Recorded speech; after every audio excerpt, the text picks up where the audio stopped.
Hi everyone, hope all of you are in very good health. A very warm welcome to the channel English and Awareness Vogue. Before we start the video, please do subscribe to our channel and support us so that you continue with your spoken English studies with us, as well as you can decode in a simplified manner what trending is happening in India.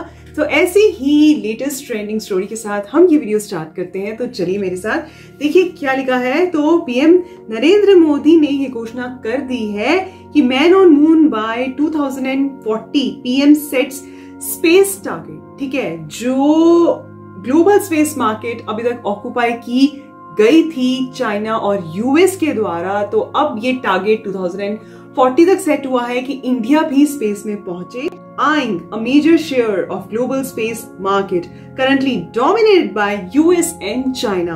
India on Tuesday set ambitious goals for the National Space Agency with an aim to set up space station by 2035 कि 2035 तक space station India का establish हो जाना चाहिए and send man on moon by 2040।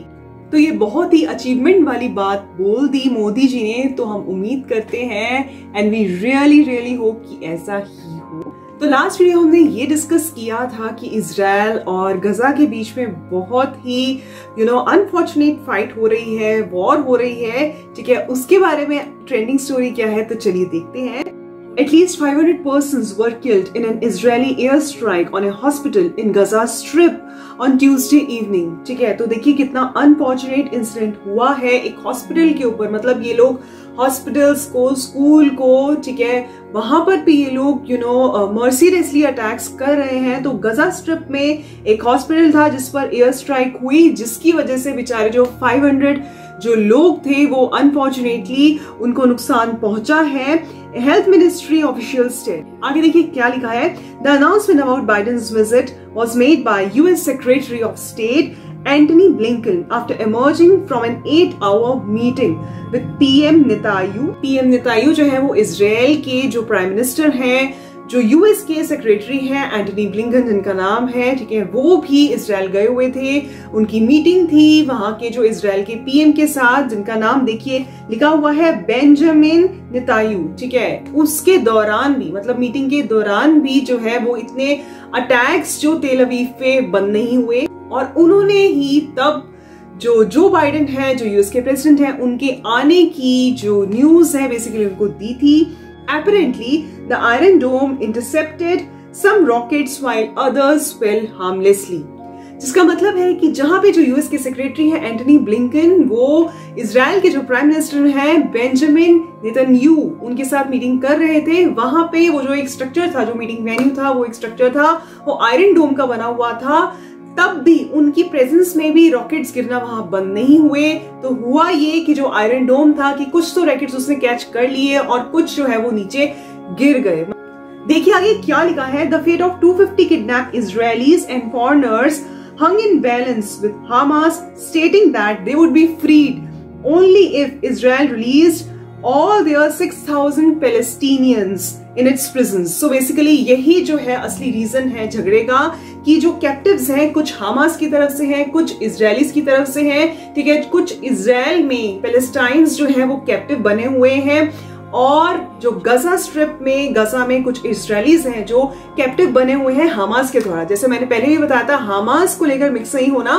Palestinians basically वहां के लोगों को कहा गया है। हमास मिलिटेंट एक तरह से ग्रुप है वहां पे। ठीक है, तो ये जो यूएस और इजराइल की मीटिंग का पर्पस था, मतलब जो बाइडेन है और जो बेंजामिन नेतन्याहू है, उनकी जो मीटिंग का पर्पस था वो क्या था। देखिए क्या लिखा है।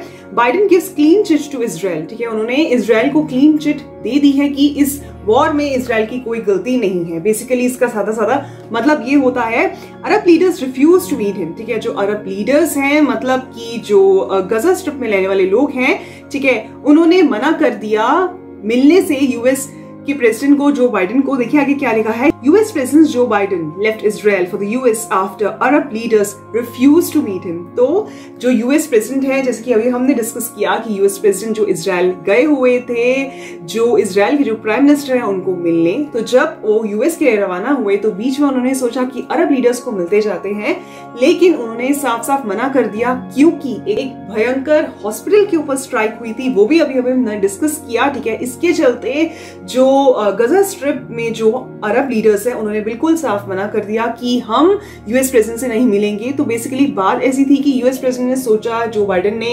ये एक स्टेटमेंट दिया है कि कोई ऐसा सोल्यूशन निकाला जाए ताकि इजरायलीज हैं और पैलेस्टीनियंस के बीच में जो भी डिफरेंसेस हैं वो सुलझाए जा सके। तो ये है स्टेटमेंट जो बाइडेन ने एग्जैक्टली दिया है, all Palestinians are not Hamas. Hamas, जैसे अभी हमने डिस्कस किया कि हमास एक मिलिटेंट ग्रुप है, तो जो बेसिकली वॉर में मेनली इन्वॉल्व है, ठीक है। जो सारे पैलेस्टीनियंस हैं, ठीक है, जो गजा स्ट्रिप के लोग हैं, जैसे मैंने बताया वो पैलेस्टीनियंस हैं, सारे पैलेस्टीन में रहने वाले जो लोग हैं, ठीक है, आर नॉट हमास, वो सब हमास नहीं है।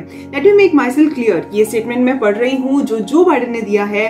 Let me make myself clear, the vast majority of Palestinians are not Hamas and Hamas does not represent the Palestinian people, ठीक है। जो पैलेस्टीनियन पीपल हैं, ठीक है, वो रिप्रेजेंट नहीं करते हमास को, और जो हमास है जो मेनली वॉर में इन्वॉल्व है, ठीक है, जो भी स्ट्राइक्स और अटैक्स हो रहे हैं इजराइल के ऊपर गजा स्ट्रिप की तरफ से, तो उन सब में पैलेस्टीनियंस का कोई इसमें लेना देना नहीं है। We must keep pursuing the path so that Israel and Palestinian people can both live safely and securely in dignity and peace, ठीक है। तो जैसे अभी मैंने बताया, ठीक है, कि जो बाइडेन ने स्टेटमेंट दिया है कि हमें एक रास्ते को चुनना होगा ताकि जो पैलेस्टीनियंस हैं और जो इजरायलीज हैं वो डिग्निटी और पीस के साथ इस धरती पर रह सके। तो सीधी सी एक स्टोरी है, कुछ जो कैप्टिव्स हैं वो इजरायलीज ने किडनैप किए हुए हैं पैलेस्टीनियंस को, और जो गजा स्ट्रिप में जो हमास हैं वो ये कहते हैं कि हम जो है आपके कैप्टिव्स नहीं छोड़ेंगे, मतलब इजरायलीज को जो भी उन्होंने किडनैप किया है वो नहीं छोड़ेंगे जब तक आप हमारे जो कैप्टिव्स हैं उनको रिलीज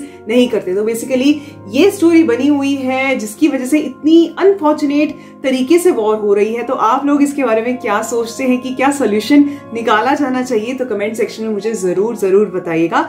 इसके अलावा हम थोड़ा आते हैं इंडिया के ऊपर, और इंडिया में फोकस कर लेते हैं कि और क्या हमारे पास ट्रेंडिंग स्टोरी है। देखिए क्या लिखा है, Wheat MSP hiked by 150, mustard rupees 200 per quintal। Hike prices एक ऐसा वर्ड है जो बिल्कुल भी सुनने में अच्छा नहीं लगता। The center on Wednesday hiked the minimum support price MSP of various crops for the Rabi season, with wheat getting a raise of rupees 150, मतलब 150 रुपीज महंगा हो गया है जो अनाज है, wheat है, ठीक है। And mustard seeds rupees 200 per quintal, और जो मस्टर्ड सीड्स हैं वो रुपीज 200 जो है वो महंगे हो गए हैं। और सिर्फ वीट के ही नहीं, मसूर दाल के, चने के, बहुत सारे और ग्रेन्स के जो है वो प्राइसेस हाइक हुए हैं। तो हमें तैयार हो जाना चाहिए क्योंकि एट द लास्ट ये एंड कंज्यूमर पर ही पड़ेगा। So thank you for watching everyone. So I really hope कि आज की ट्रेंडिंग स्टोरी आपको सिंपल लैंग्वेज में बहुत ही अच्छी लगी होगी, और चैनल पे अगर नए हैं तो सब्सक्राइब किए बिना बिल्कुल भी मत जाना। Share with family and friends and support us. Thank you for watching again. Stay safe, take care and good bye.